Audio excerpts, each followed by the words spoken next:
right, fellas, welcome back in. Brady, we're glad you're back with us. Finally. You were gone the last episode. It was kind of weird when I introduced and realized you weren't sitting here. Oh, Brady. Oh, wait, he's not here.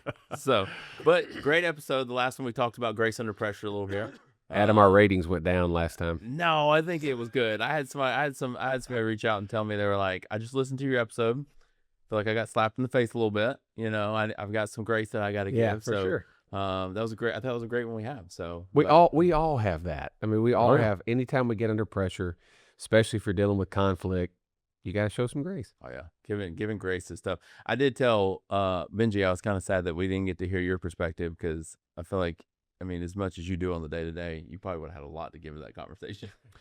I probably have a lot to learn from trying to give grace.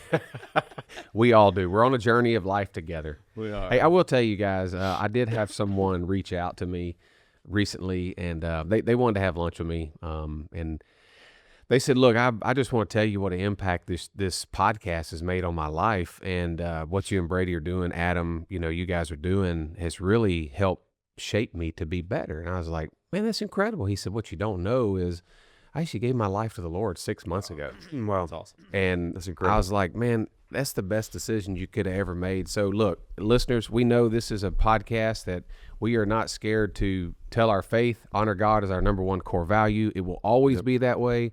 I just want to encourage you, if you're looking for someone to talk to, reach out. I mean, we've got the text feature right there on the podcast. You can click, or you can connect with us on social. We'd love to reach out. This is why we do what we do. Yes, we do this to help you in your business. And that's important, but it's not the most important thing. And you talked about this, grace under pressure and this life journey we're on. So I just wanted to say thank you so much for listening, and thank you so much for those that, if you do need help, if you have concerns, reach out to us, because it's a lonely world out there sometimes. Oh yeah. Yeah. Oh yeah. Well, I mean, it's awesome to kind of see people are listening, got a lot of impact we're seeing on social and people sharing. So we love it.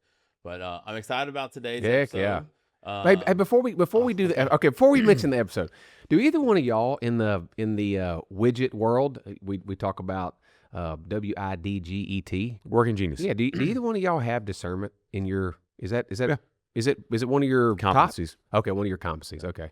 No, that's not mine. I will say all of my strengths are Brady's frustrations though.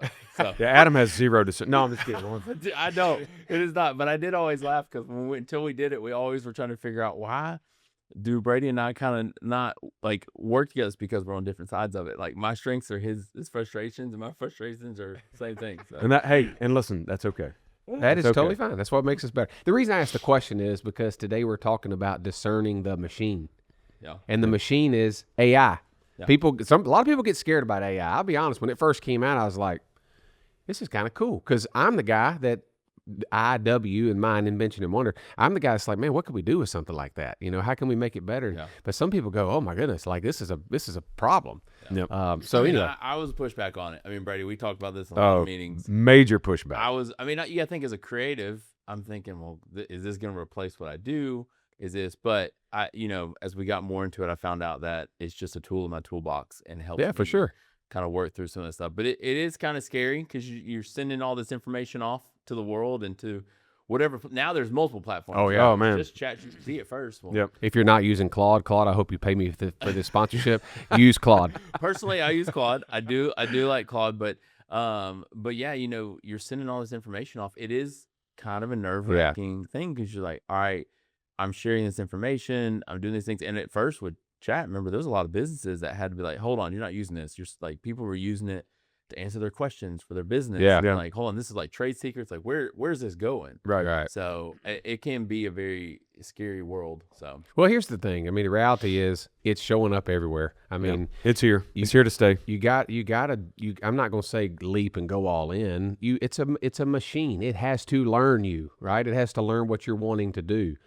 It's in every marketing. I mean, every ad on Facebook and Instagram is some kind of AI tool out there now. Well, and they're using a lot of it too. Like in my world, for like creation, there's a lot of creators that you're having to use it to get some of the shots that you probably couldn't get. Yeah. And so that's the other side of it. There's all these platforms that help you do videos and graphics and things that maybe you were limited to do. Like, you didn't have the skill set.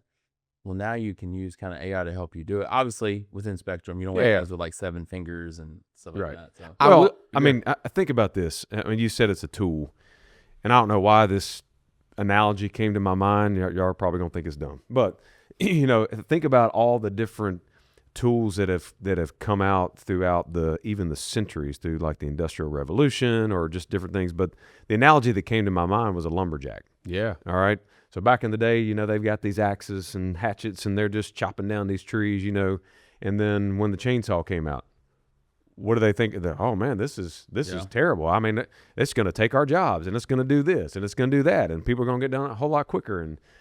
But now, I mean, do many people use? I don't chop down that many trees, but you know, it's a tool that helps you get your job done faster. Like for me personally, I use it. I still am and we'll probably talk about the book at some point, but I am the thought leader. Mm-hmm. Like I never want it to be the thought leader. I just want it to be a thought partner. Yep. So it can come alongside me and help me discern some of these things a little bit faster, so that I can get on to doing the business. I don't want to spend 2 days creating a report. Yeah, right. You know? Which used to happen. Yeah. Which used to happen. Well, yeah. and I think too, for me, somebody in my position I mean, my wife owns the business with me, but she doesn't do as much other than like helping with QuickBooks.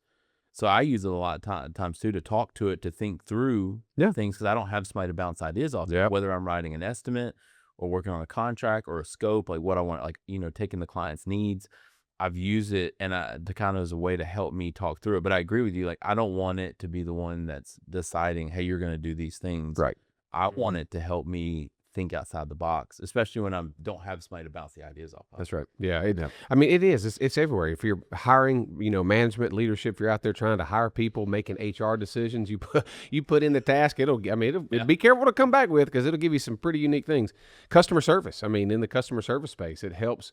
You know, y'all remember the days when you called them, if you have American Express, for people that do, you called American Express, you got somebody overseas, you couldn't understand them, right? Well, now they have these tools out there that can actually provide customer service, and the younger generation's actually going on their phone saying, hey, help me do this, this, and this. And they're not having to go to, quote, Google. They're going to Gemini. They're going to Claude or whatever. It'll give you strategy, like Brady said, forecasting. Mm-hmm. So there's all these different tools out there. It's at the end of the day, people have different opinions about AI, but it is morally neutral, you know, because you have to train it to what you're thinking. Yeah. That's right. So just know that. And it also, there's ways not to use it. So a couple temptations, right? As leaders. And Brady, you probably have some things to offer on this, but it's speed without sacrifice. So to your point, the day that used to take me 2 days to come up with a presentation, you know, or whatever. Yeah. I mean, boom, you click a button and say, I want to, now you do, you can't just, it's not an input and output that quick. You do have to, once you put the input, you have to train it what you want it to do. Yeah. You have to tweak it. Yeah. You can take screenshots and say, no, I don't want this. I'd rather have this. Oh, you'd rather it to look this way, and blah, blah, blah. Yeah. And then it'll spit out this presentation for you like that. But then you still have to tweak the presentation, right? Well, and the more that you feed it, the more that it knows. Because, I mean, probably the biggest, I guess, buzzword that's out there right now is called prompt engineering. Yep. So prompt engineering is, and it's siloed into whatever large language model that you're using, but it learns the way that you think. And the way that it knows that is because of the questions that you ask. Yep. And so each session that you do, or each presentation, it can feed off of other things that you've created or brainstormed about, and it knows kind of the way that you want it done, so it can spit out, you know, your product even better. Well, and going through it and developing your prompts, I developed one for us at the church where whenever our pastor sent us our message for Sundays, I went through and I take their entire message and I upload that into where I'm working with my Claude, and I've developed a prompt like, hey, this is Pastor so-and-so's message for this. I want you to help me develop some response questions for our church. I want you to kind of help me dial it down. And all of it was really for YouTube. Like, I'm trying to create a YouTube description to help people find these messages. And so I use that instead of me having to like read that entire message and understand, because every pastor writes differently. Absolutely, All their messages look different when I get it, all 4 of them that we have. So I need to be able to kind of do that. So develop that, but I had to develop that prompt to say, hey, I'm looking for A, B, C, D, and F. I need you to help me find this, this, and this. And it kind of, it does those things. But what it has done is it allows me to be more efficient with my time. Yeah. Move faster and get the things done that need to get done. That could probably take a team. Now I can get done a little quicker and a little faster on my own. Yeah, like you said, it gives you the faster output, right? There's cheaper labor because you don't have to have extra people, extra staff, potentially. You can make easier decisions sometimes, and there can be less frictions. But for those of you listening that have listened to a recent podcast that we did, don't cut corners, because the AI system will cut corners if you're not careful. Oh, yeah. You know, you got to be really careful of that. The rule of thumb that I like to use is, I think I'm landing on kind of 80% at this point, but it will get you about 80%, right? A human being needs to take it for the last 20%. So it cuts down the amount of work, front end work that you have to do. But once you get there, then you can take it over the finish line. Well, it's funny y'all mentioned decision making, because my wife made fun of me for this, but I worked really hard to buy this certain camera that I wanted, and it was what's called a point and shoot. It's like there's no, like, it's one focal length, and I really wanted. Is that not what you normally do? You point and shoot. Different. Yeah, so you point and shoot, but you can't change focal length. People in the camera world will understand. Okay. But it was this Fuji camera I wanted so bad. I worked for months. I got it finally. You can't find them anywhere because everybody wants them. I purchased it. A month and a half goes by, and I tell me, I was like, I may sell the Fuji. And we're sitting in Best Buy, and she's like, I'm not even having this conversation. Oh. And I was like, to hear me out. If I sell it, I can sell it for more than I made and buy this other camera that's higher quality just for photos. And so I actually put that into Claude, and it knows I have the camera because I've had it help me learn it. And it honestly pointed out, you don't need this other camera. You're not doing this type of work right now. Dang. What you have. There you go. And I was like, your wife was like, man, I like this Claude. it's like, all right. So, but it was just funny you point that in. But I mean, you talk about it can be, but it also will give you legitimate, like, hey, the specs on that camera, you don't need it. Yeah. And I think it can help you talk to those things. Here's something to think about. Just because something's faster doesn't mean it's better. Yeah. You know, just because it's possible doesn't mean it's wise. I mean, what's possible in the AI world is really, really intriguing. So let's bring it back to a biblical framework, right? That's the reason we do this podcast. Think about 4 filters that are for AI in business. All right. The first one, the stewardship filter. Okay, we've talked about stewardship on our podcast a few times, but does this honor what God has entrusted me with? Is it my people, my customers, my mission? So AI should actually should multiply our stewardship, not replace it. Because again, if we're not careful, we get so busy in the AI world, everything becomes AI. And like Brady said, you still have that 20% human element. You have to kick things off of people, because discerning the machine, you gotta put a little thought into it. The dignity filter. Does this treat people as image bearers of God? All right. We know that ChatGPT can give you some really strange pictures. We call it AI hallucination. Really strange Make pictures. that word up, because I never heard that before. No, Okay. it's a known fact. See, I'm learning something new then, because that's the first time I've heard it. Yeah. But if a tool reduces the humans to data points, that's a problem worth pausing, because you still have to, like Brady said, we still have to have the human element to it. There's no way around it. Yeah. The truth filter, is this honest? Is it going to cut corners? Is it going to mislead? Is it going to give me fake information? The deceptive personalization that you put to it, right? Undisclosed automation. Well, this thing can automate anything now. Oh, yeah. So you got to be careful of that. And then the last one is the wisdom filter. Just because I can, should I? You don't have to use AI for everything. It's a great partner. It can be a great tool, but you don't have to use it for everything. Not every efficiency, the camera situation, is an upgrade. Yeah. Be careful of that. Some things are worth doing slowly. Innovation is great, okay? So where does AI help us? All right, we've talked about some of these. And where does it hurt us? That's one we got to think about. I think here, I was actually challenged the other day. I was on a webinar with a guy by the name of Jordan Rayner, and he actually wrote the book, one of the productivity books that we've talked about on here.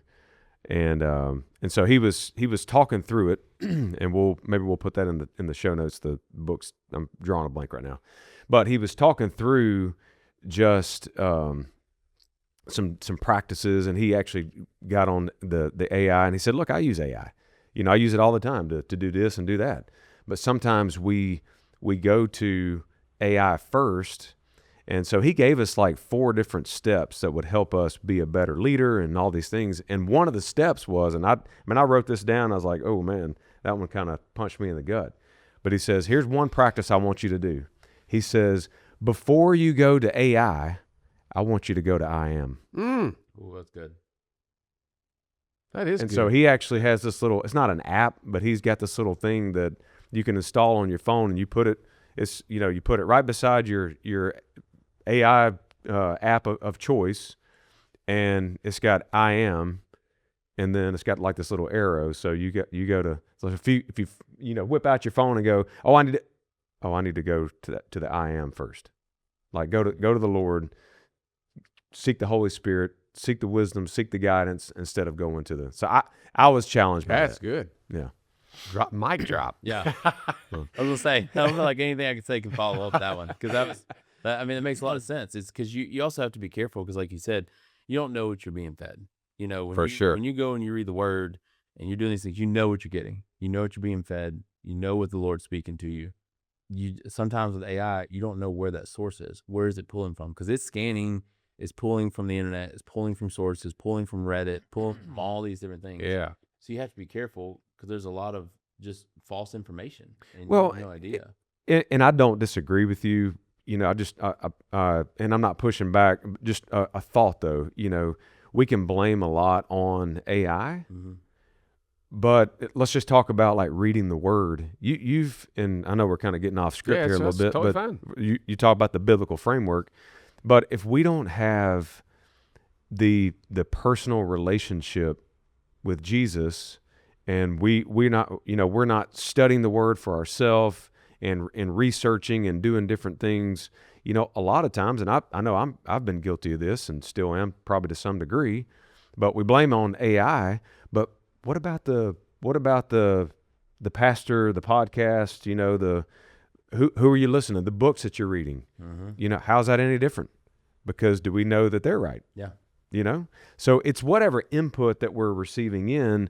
Going back to your point of discernment, are we discerning through the Holy Spirit? Is that the right thing? Because you could have a human being that's telling you something that's doctrinally or theologically incorrect. Right.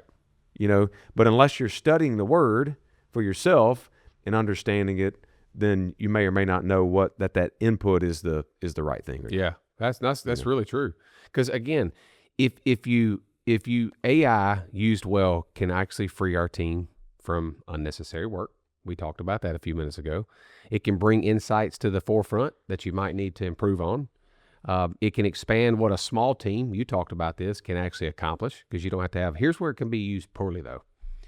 It can, if you replace judgment, that should stay human. You just talked about that. Yeah.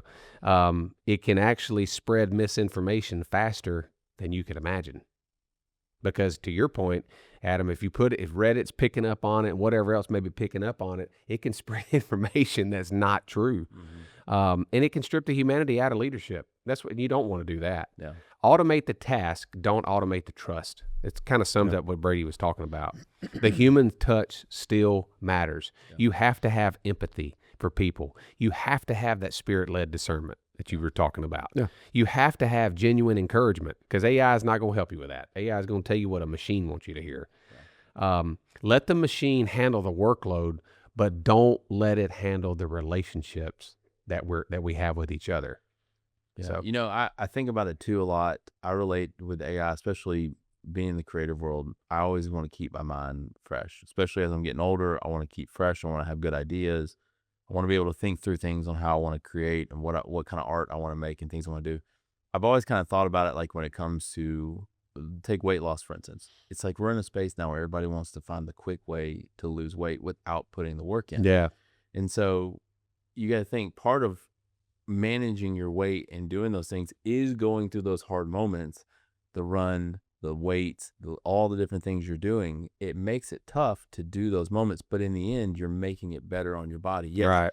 It may be tough to get to that number that you want to get to, but because you're putting that work in, you're also making your body healthier. Yeah. I try to think about that as a career wise. If I lean too heavily on AI for everything, for every idea I need, for every caption I need to write, for all those things, there needs to be some type of human Absolutely aspect to right. it, Yeah. because I need to work out my mind as well, because I need to stay sharp as a script writer, as someone who does these things, who comes up with ideas, who writes.